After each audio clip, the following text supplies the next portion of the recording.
El camino inca. La cultura inca o tahuantinsuyana ocupó un vasto, variado y accidentado territorio que comprendió las 9/10 partes de la costa occidental de la América del Sur.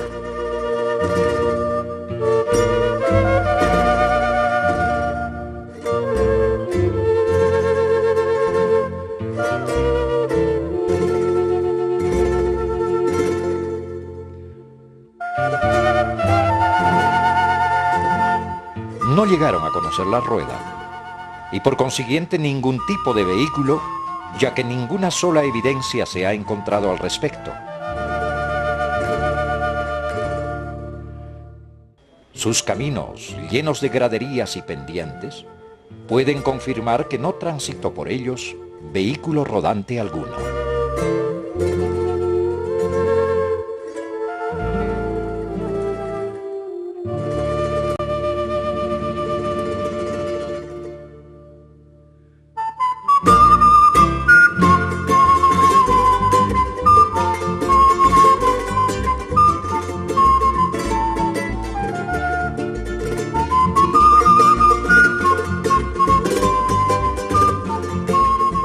Podría pensarse que por no conocer la rueda, no debieron haber viajado mucho. Sin embargo, habrán pocas culturas antiguas, o tal vez ninguna, que haya movilizado verdaderas masas de gente como lo hizo la Inca.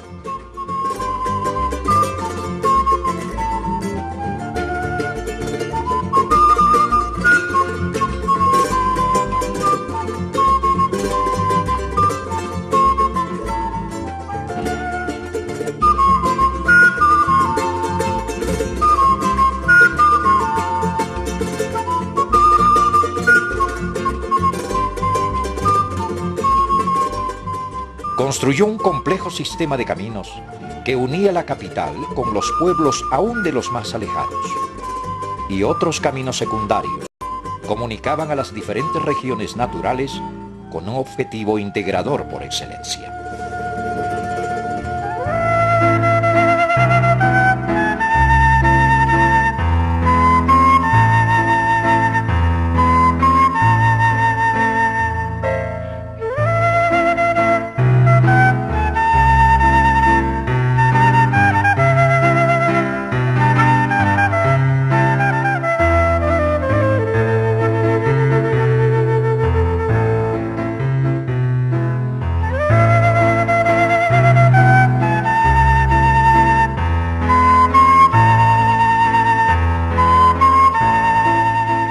Pocos caminos de estos quedan, y tal vez uno de los mejor conservados es el que unía la ciudad de Machu Picchu con la capital del Tahuantinsuyo, Cusco o Cosco, conocido en la actualidad como el Camino Inca.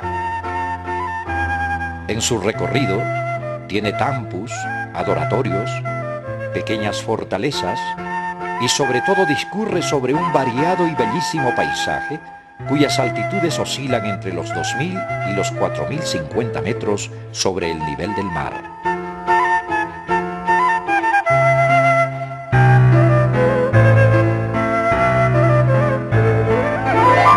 Los caminantes, especialmente los jóvenes, gustan llegar a Machu Picchu en una caminata que dura de 3 a 4 días y que es muy fatigante, pero que ayuda a sentir el camino, conocerlo mejor y disfrutarlo intensamente.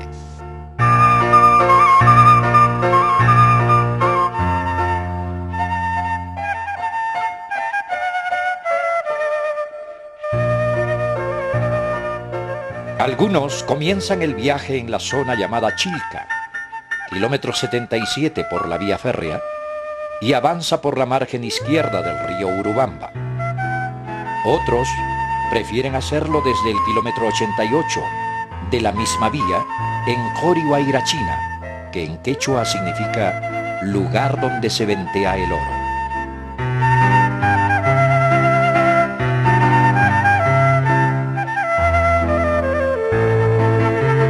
Se aprecia aquí una obra de arte elíptica dedicada al culto y que consiste en la silueta del busto de una llama formada por unas losas uniformes pegadas al costado de una roca plana muy grande que se halla a la orilla del río a considerable altura de su nivel.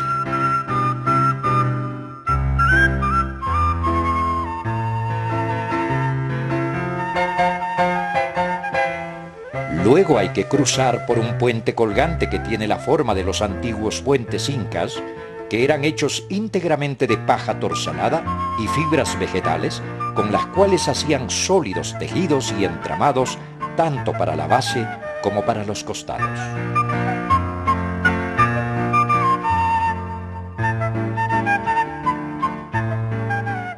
En la cultura andina se hicieron hasta 3 clases de puentes: los colgantes para cruzar cañones de gran altura, los puentes fijos cuando la altura del río permitía poner bases de piedra, muchas de las cuales sirven actualmente, y finalmente los puentes flotantes, hechos de madera, fibras y juncos, como una sucesión de balsas unidas entre sí para cruzar zonas de aguas tranquilas y amplias.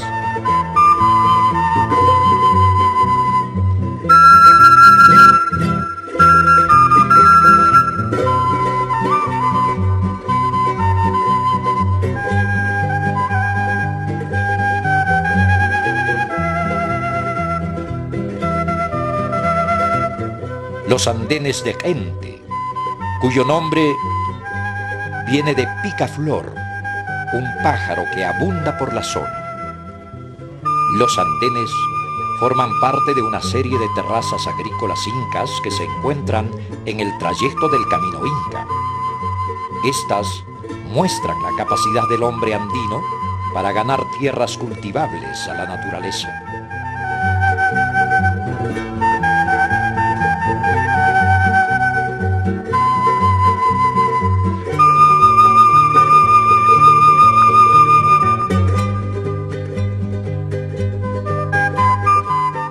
Los andenes llegan hasta la orilla del río y sus muros laterales cumplen una doble función: evitar los deslizamientos del área cultivable y servir de muro de encauzamiento del río en épocas de crecida.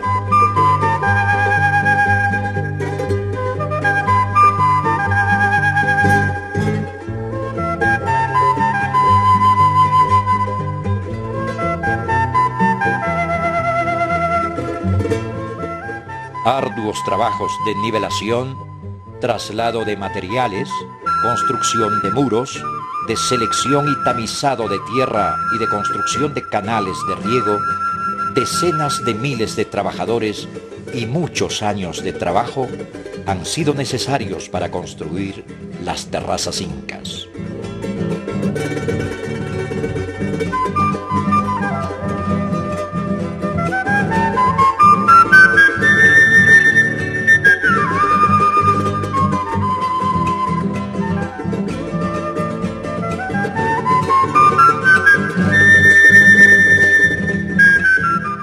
En otros lugares, las tierras de cultivo fueron un regalo de la naturaleza. El hombre no hizo sino aprovechar las condiciones favorables del terreno y el clima para trabajar. Pero aquí, en la accidentada topografía de la cordillera andina, estos dones fueron escasos y el hombre debió corregir a la naturaleza con su esfuerzo y tomar bajo su control factores como la pendiente de los terrenos, la permeabilidad, la composición de los suelos y la disponibilidad del agua.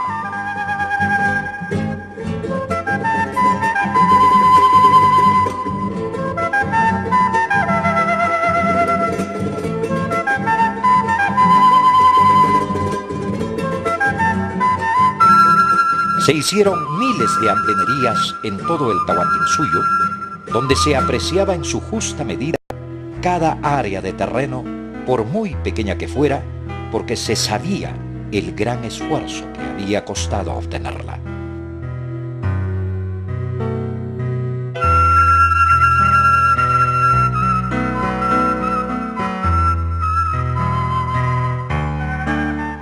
La tecnología agraria inca, unida a su eficiente organización social, política y económica, posibilitó una agricultura intensiva y eficiente por excelencia. lo que permitió vencer en forma definitiva el hambre y la miseria.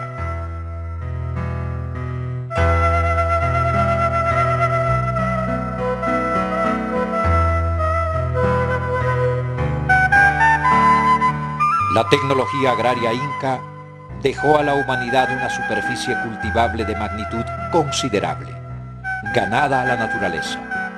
Una muestra es este grupo arqueológico de Pente y que consta de 3 partes. Una a cada orilla del río y la tercera en la parte superior del cerro en un estado de conservación bastante precario. Patallahta significa ciudad al costado. Es la que vemos aquí con sus alineadas calles, manzanas de edificios, canales de agua, adoratorios, plaza y terrazas planas.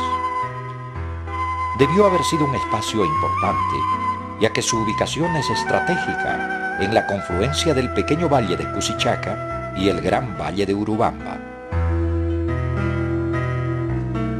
Los tampus. Los tampus eran centros poblados para atender a los viajeros en misión oficial. Contaban con almacenes para alimentos llamados colcas, con lugares para dormir, con depósitos, herramientas, utensilios, armas y todo lo que fuera necesario para posibilitar la continuación del viaje. Su ubicación era muy importante, generalmente en confluencias de valles con caminos. Estaban distribuidos de tal manera que hubiera media jornada de distancia entre ellos.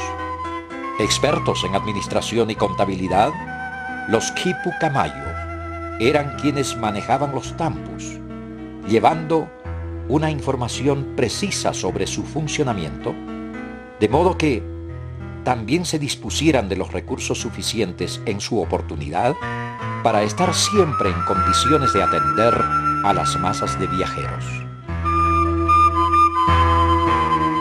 Las misiones oficiales estaban planificadas con mucha anticipación para posibilitar recepciones adecuadas de las delegaciones. Eran los chasquis, hábiles y resistentes corredores, los que tenían a su cargo la conducción de las informaciones, sea de los desplazamientos de las delegaciones o de la existencia de provisiones, previo requerimiento de los tampus. Chasqui en quechua significa recibo o recepción. Estaban repartidos en todo el territorio del Tahuantinsuyo e integraban todo un sistema de comunicación implementado por el Estado Inca. La distancia que había entre los chasquis estaba calculada para que pudieran hacer una carrera de postas. El chasqui que llegaba anunciaba su presencia tocando un instrumento llamado antara, cuyo sonido alertaba al otro chasqui que tenía el deber de estar siempre atento y vigilante, presto a partir apenas se recibiera el mensaje codificado en el sistema de quipus, que para muchos es un sistema de números y contabilidad inca, y para otros es mucho más, o sea, todo un sistema de escritura. Los quipus eran un conjunto de soguillas o cordones de distintos colores y anudados que representaban magnitudes, símbolos o medidas que no han sido aún bien aclarados. El ciudadano común y corriente del Tahuantinsuyo se llamaba Purej, que en el idioma quechua significa caminante. No es solo un nombre simbólico, ya que desde su juventud debía hacer muchos viajes por cuenta del Estado, sea como soldado de los ejércitos incas, formando parte de las campañas militares de defensa o expansión, o sea como uno de los miles de trabajadores que iban a construir carreteras, andenerías, puentes, templos y palacios en lejanos territorios hasta donde llegaba el dominio e influencia inca. Otro motivo por el cual se movilizaban familias y pueblos enteros era el de las campañas de integración, realizadas con los pueblos recientemente conquistados o anexados pacíficamente.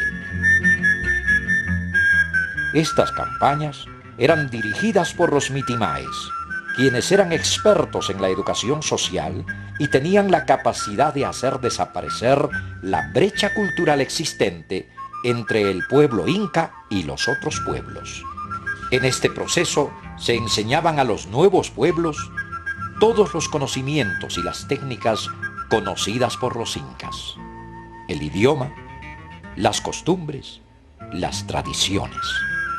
También se asimilaban los aportes desarrollados por esos pueblos, es decir, se trataba de hacer un pueblo único, y para ello se utilizaba a los adultos, a los ancianos, a las mujeres y a los niños.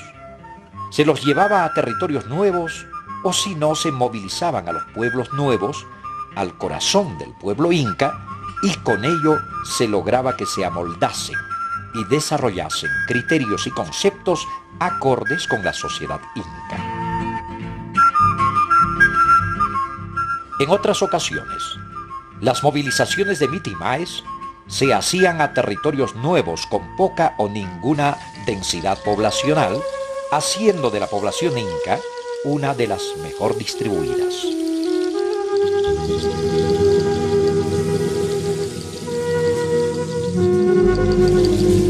El camino inca tiene en muchas partes un ancho de 1,80 m y está empedrado con piezas bien trabajadas, las cuales en muchos casos han tenido que ser puestas en las llamadas veredas flotantes, es decir, se ha construido el camino en la orilla de precipicios a muchos metros de altura para poder resolver la fuerte inclinación de los cerros por los que se atraviesa.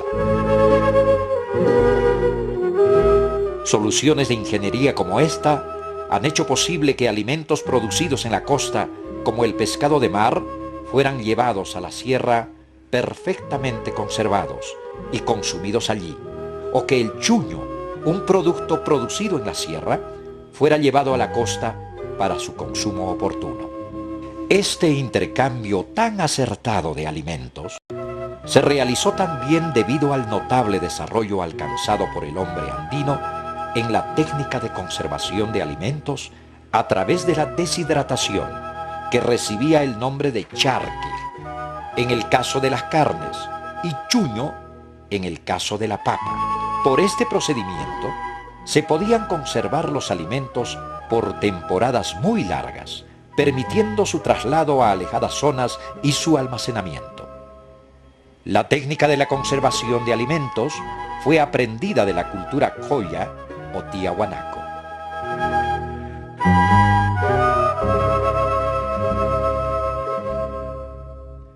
La ceja de selva comienza en el segundo Abra, a partir del cual se inicia también un parque natural con cientos de flores y animales, muchos de ellos en peligro de extinción.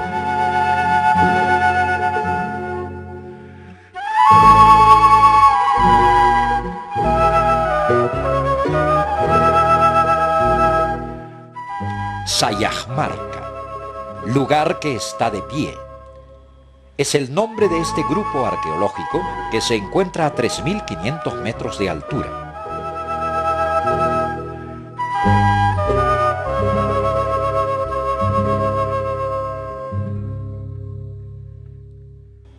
Por la ubicación que tiene y por el amplio panorama que domina, debió ser sobre todo un puesto de vigilancia.